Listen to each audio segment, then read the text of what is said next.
Cuando me trajeron, me quitaron toda la ropa. Me pusieron encima de una mesa y empezaron a limpiar alrededor de la herida con cuidado.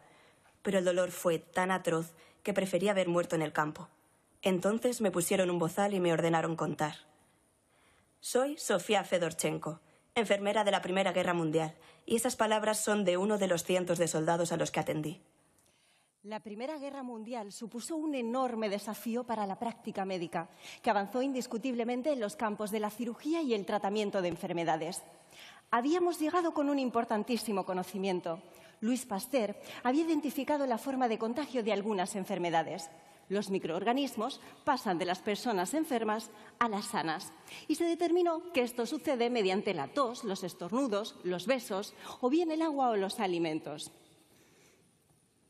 Se determinó también que el médico podía ser el principal agente de infección y se les obligó a tomar medidas preventivas, sobre todo hervir sus herramientas antes de atender a los soldados.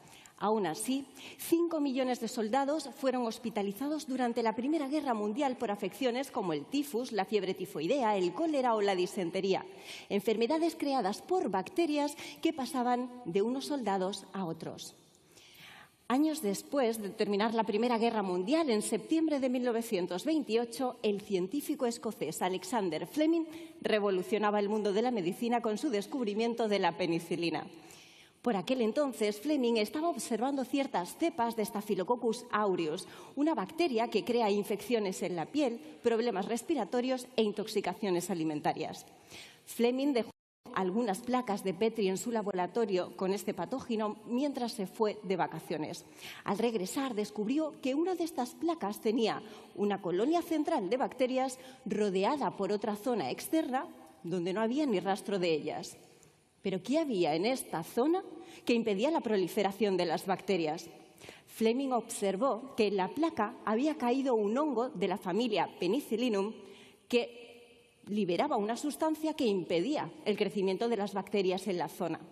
Esa sustancia, a la que llamó penicilina, le dedujo que tenía grandes propiedades antibacterianas. Y este hallazgo valiosísimo para la humanidad, que se produjo de manera fortuita, fue publicado en 1929. Para 1943 los resultados eran tan prometedores que la producción de penicilina pasó a ser la segunda prioridad militar del gobierno de los Estados Unidos. La primera era la bomba atómica. Hemos visto que durante la Primera Guerra Mundial millones de soldados fueron hospitalizados por infecciones bacterianas, muriendo miles de ellos en el campo. La penicilina evitó miles de muertes por el mismo motivo durante la Segunda Guerra Mundial. En 1945 le concedieron el Premio Nobel de Medicina a Alexander Fleming por el descubrimiento de la penicilina. En su discurso, él mismo reconoció la serendipia de este descubrimiento. En mi primera publicación podría haber afirmado que había llegado a la conclusión, como resultado de un estudio serio de la literatura y de una profunda reflexión, de que los mohos fabrican valiosas sustancias antibacterianas y que me había propuesto investigar el problema. Eso habría sido falso, y preferí decir la verdad de que la penicilina empezó como una observación casual. Mi único mérito es que no descuidé la observación y que seguí el tema como un bacteriólogo. Y esto también nos deja una importantísima lección, no solo para la ciencia, para nuestra vida en general. Muchas veces estamos enfocados en un camino, investigando algo concreto, y la vida nos abre otras posibilidades.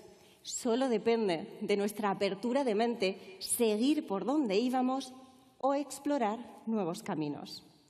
Y así comenzó la era de los antibióticos. Entre 1950 y 1970 se denominó la era dorada del descubrimiento de nuevos antibióticos. Se democratizó el uso de este medicamento y con ello se aceleró un proceso que denominamos resistencia antimicrobiana. En el caso concreto de los antibióticos, resistencia de las bacterias a los antibióticos. Conforme íbamos consumiendo antibióticos, las bacterias se hacían resistentes a ellos, es decir, adquirían la habilidad de hacerse inmunes a los efectos de los antibióticos.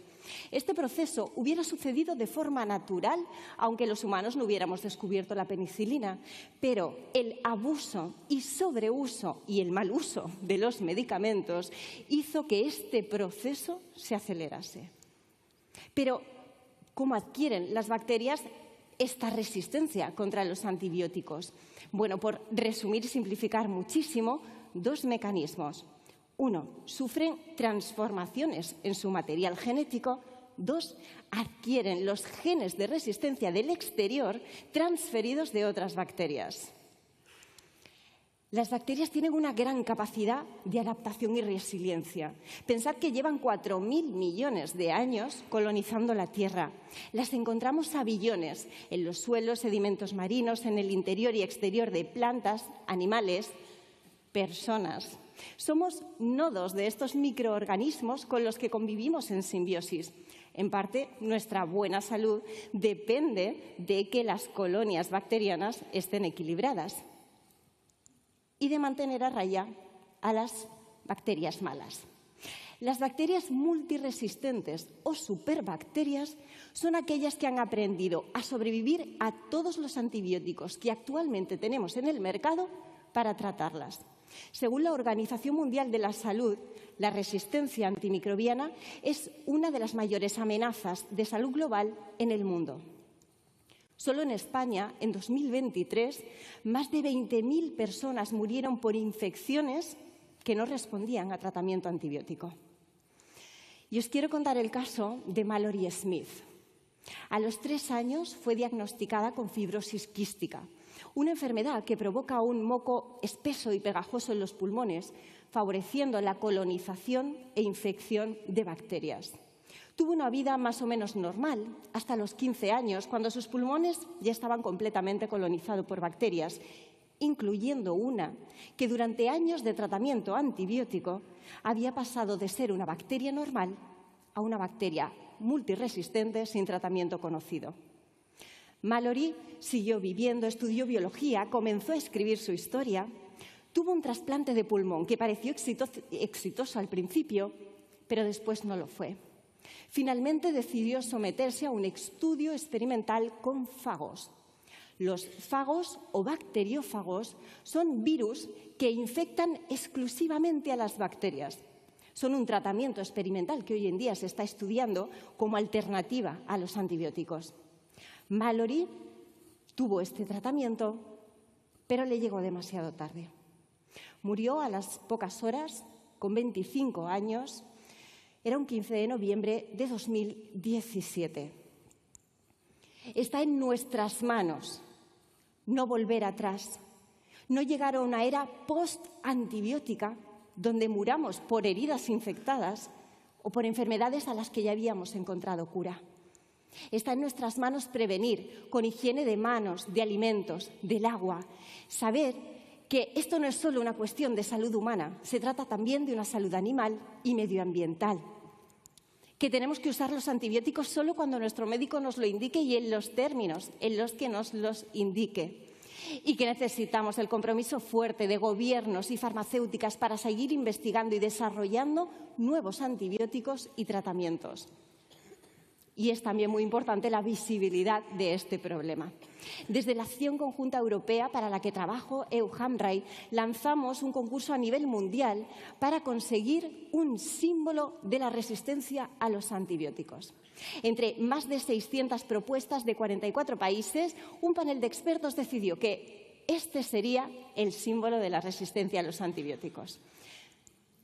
Unas cápsulas que nos indican el tema, un corazón que nos dice que es algo que tenemos que cuidar y unas tiritas que nos indica que es algo que tenemos que arreglar.